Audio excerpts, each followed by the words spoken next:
Welcome to Retail Crime Uncovered, the go-to podcast for anything and everything retail crime related. I'm your host, Professor Emmeline Taylor.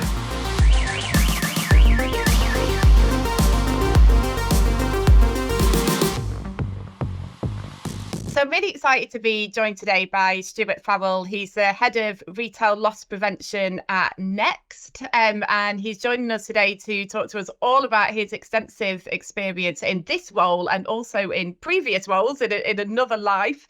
Welcome, Stewart. Thank you for coming on the show. Hi, Emmeline. Good to see you. Hiya. Wow. So, Stewart, it's early January. You've just come out of Christmas. I know it was always going to be a bit of a weird one, cost of living crisis, and uptick in theft, all of that. How was it for Next this year? How did things go? Yeah, we did really, really well, actually. We just released our Q4 statements all about Christmas trading, and full price sales for us are up 5.7%. So we've had an absolutely storming Christmas. Online is fared particularly well. I mean, they're up just over 9%. Wow. Retail's lagging behind, but it's still been a really good, beneficial Christmas for us. And I think we've just sort of told the city that we've increased our profit forecast, I think, for about the fifth time this year. So we're kind of bucking the trend a bit at the moment and doing really, really well for ourselves. Wow, fantastic! That's such great news. The UK has been described as being in the midst of a shoplifting epidemic. We've had John Lewis come out and say that. We've had the Co-op saying it's out of control. Are you seeing similar things with Next, either online or in store? What sort of trends are you seeing? Yeah, we are and we aren't. Obviously, speaking with industry colleagues, I'm aware of some of the things that they're going through. It's probably fair to say that we're not faring as badly as perhaps some of our colleagues and industry peers out there are, but we're still seeing increased theft, like everybody else, increased fraud through our online channels. But like I said, we've got some pretty good measures in place to try and combat that. Certainly in my world, in the retail world, we're seeing a mixture of people stealing for necessity. So you've got young mums and all that sort of stuff that still need to clothe the baby. So we've been particularly hit around sort of newborn and young toddlers and all that sort of stuff.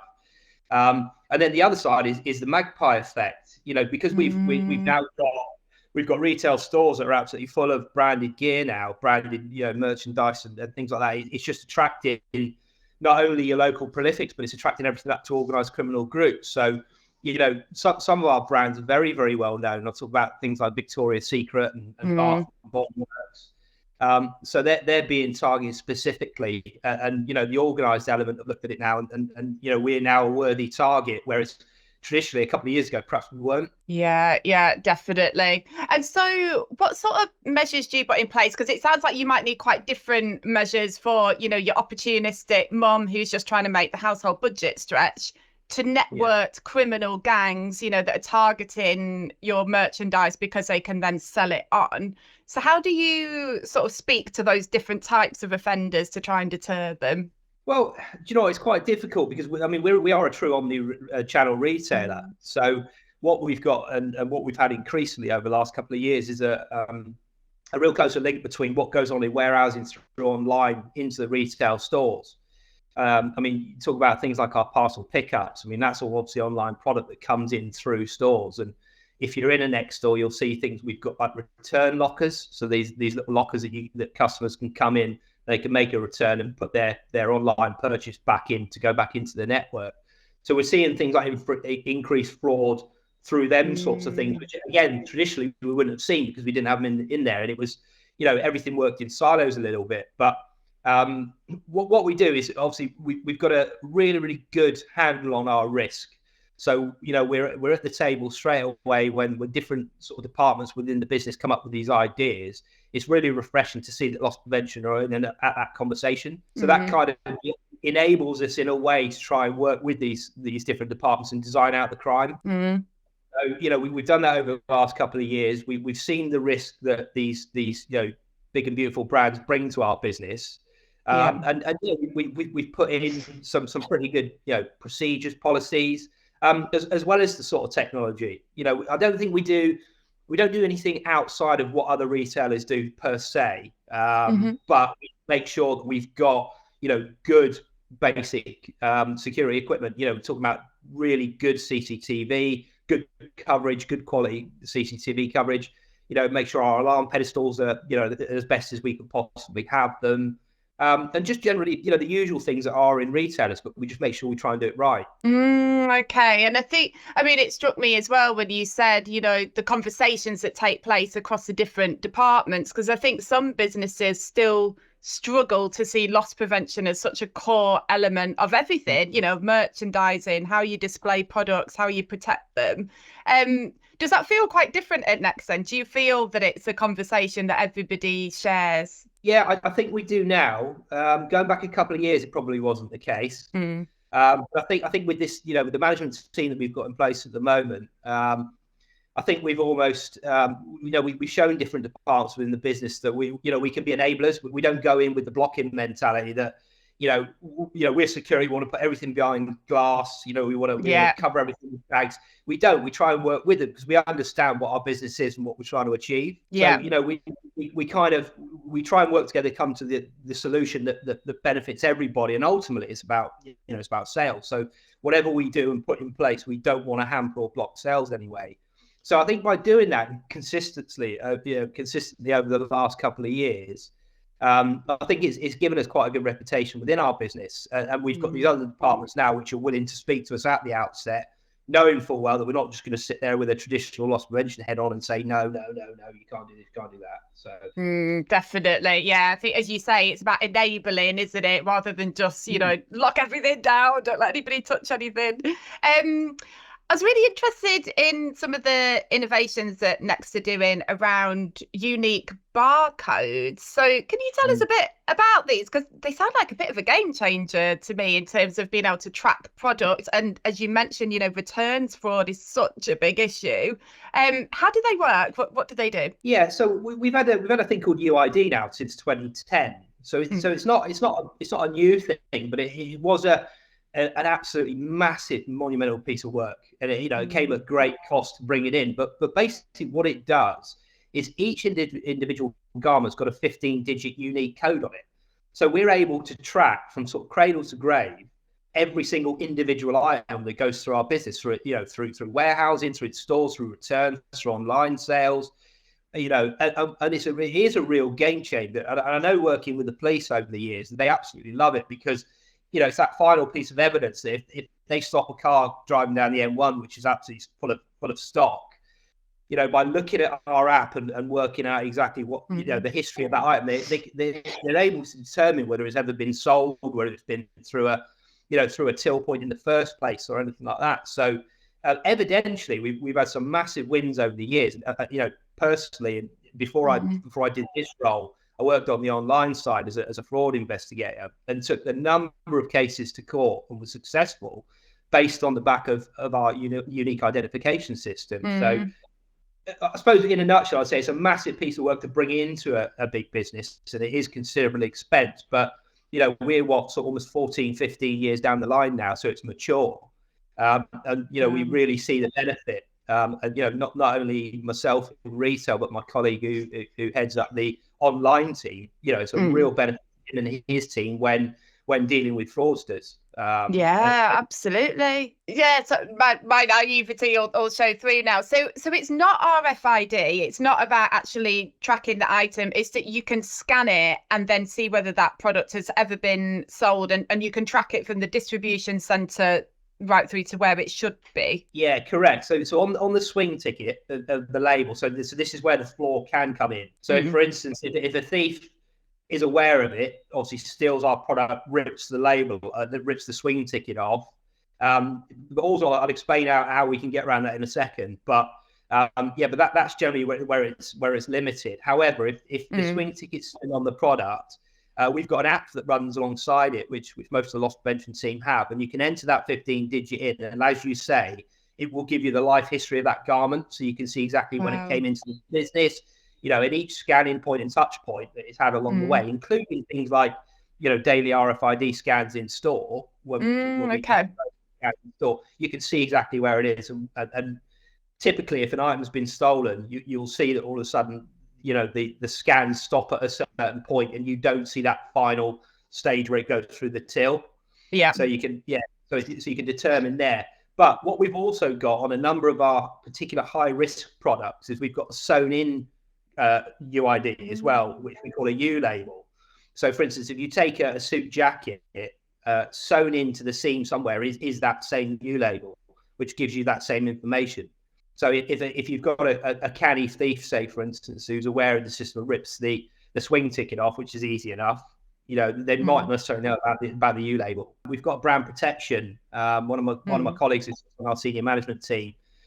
She looks at all sorts of things ranging from fake websites abroad to IP fraud to everything else. And we kind of work in conjunction with her with regards to my own team as well. So obviously a lot of the information we receive comes through store teams themselves. So they'll see something online, or they'll see something that a market stall or something like that, which then passes through to us that we can check ourselves. But the crawling of and the scanning of websites, etc. Yeah, we've got that in place, and it works really, really well.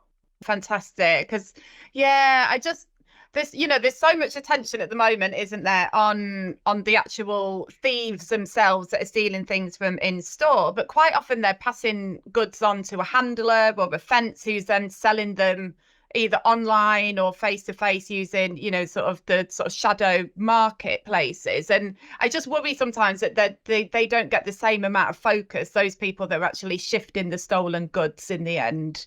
So yeah, that sounds really fantastic. What other sort of innovations have you introduced in recent years? Have you got body-worn cameras, video analytics? Yeah, we do. So speaking of body-worn cameras, obviously, like a lot of retailers out there in our industry, we've seen a massive increase in the threats of abuse and violence and actual threats of abuse and violence itself. So, this was something that we were onto fairly quickly after the pandemic. When we came out of the pandemic, as most other people say, it just seems to have gone through the roof. So we were kind of onto it quick. And as a part of that, we did bring in a number of body-worn cameras, especially for our in-house loss prevention officer team. So I've got about 140 across our 500 stores. So sort of 1/5 of the estate's covered. And then we put the same number, about another 100 plus, into stores. And we're looking at obviously increasing that as well as it proves its worth, and we still continue to see violence and abuse escalate. So yeah, not necessarily reactionary, but we saw it coming and put something in, and we continue to scour the market for innovative things and pieces of technology that are out there. If it's got a benefit to us, we'd be quite happy to invest in it. But it's got to be right for us, if that makes sense. So we're quite picky and choosy as to what it is we do, because obviously, being a big business, we've got to make sure that the return on investment's there, and it's money spent. Other than that, I don't think there's not a great deal of individual technology that's in store at the moment. Not loss prevention related anyway, should I say. Are your customers surprised when they see staff wearing body-worn cameras? Are they surprised that things have got as bad as they did sort of post-pandemic, that people were, being far more aggressive and intolerant and, even violent in store? Has that come as a shock to the majority of your customers, do you think? I think initially when they were seen, there was a little bit of concern. People started to get concerned about, everybody was being filmed all the time and all that sort of thing. But you walk around, the retail industry now, and everybody's got them. And you go into supermarkets and people have got them. So I think they've almost become commonplace now that, the members, our customers and the members of the public in general are quite nonchalant around them now, and they don't seem to bother them. But they do continue to have an effect, though. They do seem to de-escalate issues when a staff member says, right, for my personal safety, I'm going to turn it on now. They do have that positive effect that we were looking for. With customers aren't so nonchalant that they're now ignoring them and continuing with their behaviour, put it that way, which is good to see. Yeah, definitely. To begin with, I think it was a bit of a shock, wasn't it, going back a few years, because they were so synonymous with the police or security, so to see an everyday person. But now we've got nurses, doctors wearing them, on transport as well. Yeah, they seem to have become much more normalised, I think, for the safety of public facing workers. Just on that point, so there was the amendment to the Police Crime and Sentencing Act that made it an aggravating assault if you hurt somebody who was performing a public duty. That came in last year.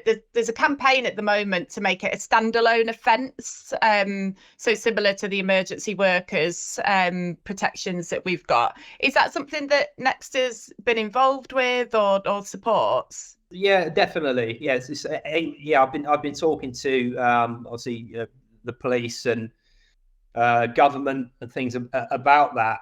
How much influence we can have as an individual body, I'm not 100% sure, but it's definitely something I'd endorse. I think in the meantime, I think you've just got to be you've got to be correct with the way you're calling in reporting crimes. I think a lot of a lot of retailers out there, I think they get so hung up on the theft that actually what they don't do is they don't talk about the abuse that comes with it, or the necessary the violence that come with it. And as we know, the police respond to threat, risk, and harm. So I think if you're aware of that, and that part of it forms a bigger part of the incident that's gone on, I think it's really important that we're educated enough to make sure we mention that to the dispatchers when we call. And providing you're using that, you will get a police response, because it's a part of their doctrine. It's what they respond to. So, yeah, I think you just need to spread a bit of knowledge in the meantime, before it does become enshrined in law, if you like, as its own piece of legislation. I think you've just got to try and use it as best as you can in the meantime. Yeah, definitely. And as you say, sort of highlight the violence, the assault or the verbal abuse, and almost the theft becomes secondary to that, doesn't it? It's not as serious as an offence or threat. So in another life, you were a serving police officer. Were you with the Met Police, I think, for over 8 years? Yeah, that's right. Yeah, so I did. Just under 10 years I did with the Met. Joined. I was in the army before that, actually. I always wanted to be a police officer, but I was always a bit too young, so they told me to go and get a life. So yeah, I spent 10 years in London with the Met. Was a detective, investigating serious crimes, robberies, drugs, burglary, and all that sort of thing. And, wow, gosh. Bit disillusioned with it, and decided to try something different.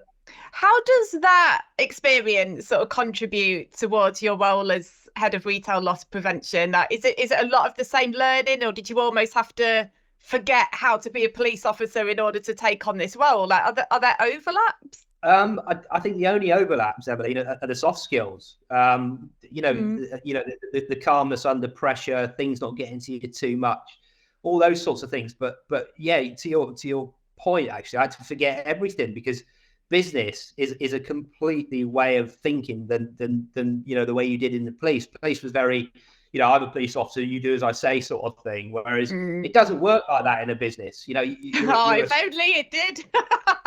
Exactly. You're a small cog just like everybody else, and you've got to do your bit. I was saying at the beginning around, not trying to press yourself and be too affirmative with what you're saying and stuff. I think you've got to learn to work with people and use those soft skills that fortunately I learned in the police to just get along with people. And a large part of my role is management of people. So again, you've got to be a people person, which police officers you have to be as well. So there are overlaps, but completely different worlds, if I'm being honest with you. Wow. Do you miss it? Do you miss the sort of fast pace, no 2 days are the same? But it's the same in my role now, Emmeline, if I'm honest. Okay. Retail throws up surprises day after day after day, in exactly the same way as the police did. So it's just a different challenge. Some aspects I obviously miss from the police, don't get me wrong, but generally I enjoy the challenges that are in my role now. It keeps the brain working, keeps the brain ticking over. So what would a day in the life or a typical week for Stewart Farrell be? Are you based in an office? Do you go from store to store? Are you sat at a laptop? What does it feel like sort of in your role on a day-to-day basis? Well, I'm not out as much as I'd like to be. You know, my role really should be. I should be out with. You know, I've got a big. I've got a field team of 9. Should be. You know, and I've always got to keep my eye on stores, keep my finger on the pulse as to what's going on in stores, even from from a retail operations perspective, because of the overlap and the flow into what I do. However, with online meetings and all that sort of stuff, different stakeholder groups around the business talking about different subjects. There's always things that come along within the business which I need to be sitting in front of a laptop for. I don't get out as much as I'd like to, if I'm completely honest. But it's a part of my role, unfortunately. It's completely strategic. I've got a really, really good field team out there that I know are in stores, and I'll represent in stores. So my role is about, like everybody else, is just spinning a number of plates, really. Making sure that obviously, as I said, I've got my finger on the pulse in the retail world, making sure I'm keeping abreast of what's going on in the industry and in the LP world with other retailers, and also making sure that I'm a key part of decision making within the industry as well. Yeah, definitely. I think to have a role like yours, you do need to have a certain amount of passion. It's a challenging role, and I think to keep 9 other people motivated as well. How do you do that? What sort of keeps the momentum going? I think it's a solid work ethic. As I said, I think I left school and joined the army straight away, which kind of pushed that strong work ethic straight into me. And I think the other thing is genuinely caring about what you do and the people you work with. So, I mean, I've been at Next now for 10 years. The company have looked after me amazingly well. I'm really, really pleased to be here. It invests in LP and it genuinely cares about LP. I mean, I've worked with other companies that perhaps say they did, but you don't get the impression that they really do.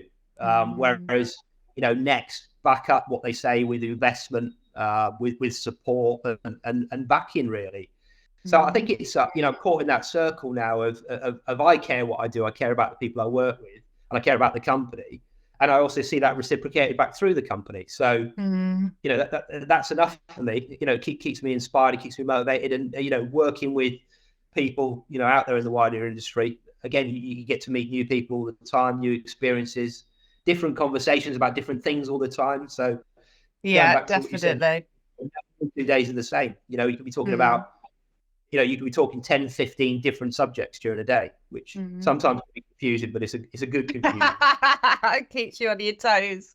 Is there a particular person sort of throughout your career that you really sort of aspired to or looked up to, that sort of influenced the way, the path that you've taken?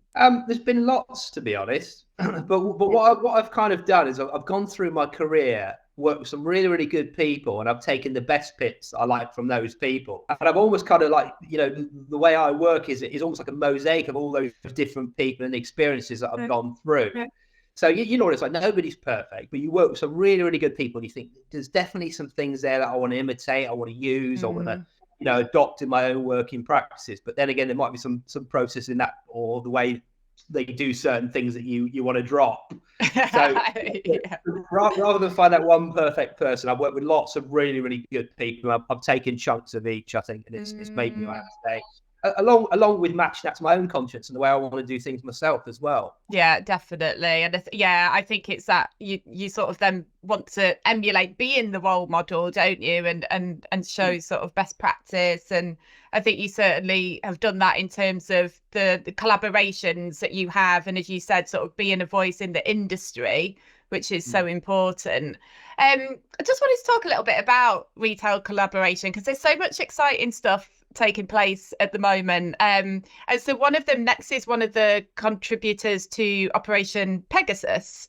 Tell us a little bit about that. Sort of, what got you involved? What are you hoping to get out of Pegasus? Yeah, well, I mean, if you take it back slightly, I mean, to give credit to the industry, it's come on leaps and bounds in the last couple of years around its collaboration and sharing and everything else. So so that's something I've got to raise to start with. And I suppose as more and more of these different steering groups and things like that develop, you've got to keep ahead of what's what, and you've got to make sure you're in the mix, because if you're not, and you're not in a position to influence change, then what's the point of being here?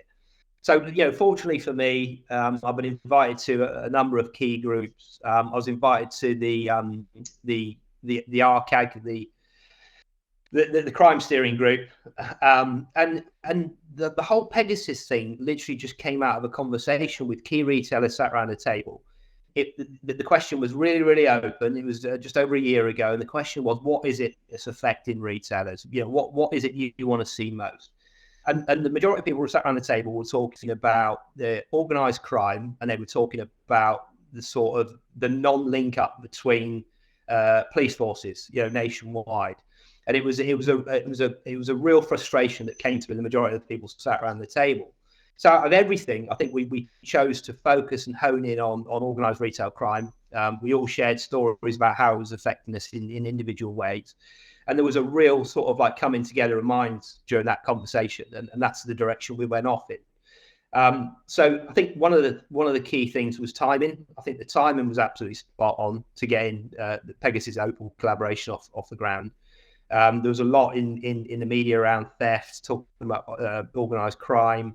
There was a lot of discussions going on with retailers, and there's also a bit of discussion going on with government as well. Mm-hmm. So I think it was right time, right place, right subject, and we managed to get some really, really good people on board. Katie Bourne, got her on board. She gave us sort of access into the world of government and trying to fantastic. Really through. So it jumped and went from there really, and then literally in such a short space of time, we managed to go from an initial conversation around the table to the Pegasus launch at Downing Street, which I went along to. Did you go? How was it? What was it like being at number 10? It's an experience. It was amazing. It's one of those things that everybody sees, everybody knows it. To be actually walking through the door and to be able to look around and seeing Larry the cat and all that sort of stuff was brilliant. What's it like? Is it because we see the black doors so often? What's like immediately behind the door? Is it just a hallway, or is it does it feel like a home, or is it feel like an office? No, you walk straight into a hallway pretty much, or a meeting area, which just looks like a hallway from a grandiose home somewhere. Okay, yeah. It's a bit nicer than the average 3-bed semi, but you do get you get the impression that it's well kept and it's a bit of money's been spent on it. But then it's interesting. You go through that part and it just opens up. So when you look at number 10, you look at the row, you think they're individual houses, but it's not. You kind of go through it and it all opens up and goes upstairs to all these different offices and meeting rooms. Oh, wow. So almost the front is like a facade. It's sort of a facade as if it's different houses. Okay, I'd never realised that. Yeah, and it's really, obviously there's different rooms within there, different meters. There's like the state meeting room and there's the government meeting rooms and all these different meeting rooms, which obviously they vary a little bit in scale and opulence and all that sort of stuff. But it was a great experience to say that I'd been in there. And like I said, that was a part of the piece of work that we did in trying to get the organised crime through.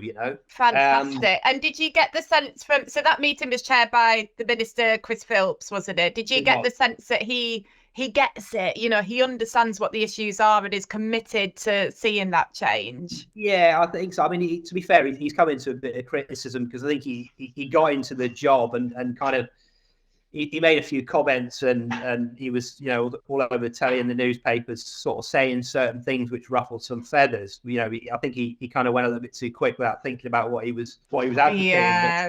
But, I think he's in a position now where, because he's been there a bit longer, he's stepped back a little bit. But I get the impression, from staring in the whites of his eyes, that he seems to be quite passionate about the job, and how long he's got within the role, who knows? But he certainly gave the impression that he wants to see change, and we've seen that since the launch meeting, to be fair. So yeah, definitely. There's a National Retail Crime Steering Group has been refreshed as well for 2024, so hopefully we will begin to see some real commitment to, you know, policing retail crime more effectively. Um, what are you excited about? What's on the horizon for next, and loss prevention? Are there any sort of technologies, strategies that's getting you excited for the year ahead? Well, just touching on what we were just talking about briefly. Obviously, that, you know, getting the organised crime piece through Pegasus and Opal is the first step. I think what's kind of getting me excited at the moment is now that we as retailers need to get together and think about the other things. You know, we need to think about the volume crime now. We need to think about everything from you know, from your opportunist through your local assistants, and almost do a similar exercise with them. But I think in order to do that, again, we need to get together as an industry. We need to align. You know, we need to make sure that we're all recording by the same standards. So we're measuring apples with apples, etc. I think that's a piece of work which is starting to take off now. I think, you know, there's conversations that I'm aware of that are going on, which may enable that in the future, which is really exciting. You know, and to have those different tiers and strands, like, you know, that we can get together as a group and discuss low-level crime as well as the more organised stuff, I think is an absolute game changer, I think, for our industry. Definitely. You know, against the shoplifters. But for me at next, Emmeline, I think it's, you know, let's see what's around the corner. You know, we as a business are buying and investing in some pretty good brands, some really exciting brands at the moment. And it'll largely depend on what influence me and my team can have on those brands, and you know, what we're asked to do in relation to the loss aspect. So yeah, for me, it's a case of, you know, manage what we've got, keep targeting and keep working to keep the you know, keep the profits as high as possible. And yeah, let's see what's coming on down the track for next. Yeah, fantastic. It sounds great, and, you know, a really buoyant time as well to come off the back of such a successful Christmas, and then start the new year on a high. Stewart, thank you so much. It's been really, really interesting talking to you. You've had such a varied career over the years, and it's always fascinating to hear your contributions, you know, in those industry conversations. It's really noticeable how engaged you are as an individual, but also the business as well. Thank you for being on the episode. That's all right. Pleasure to be here. Thanks, Emily.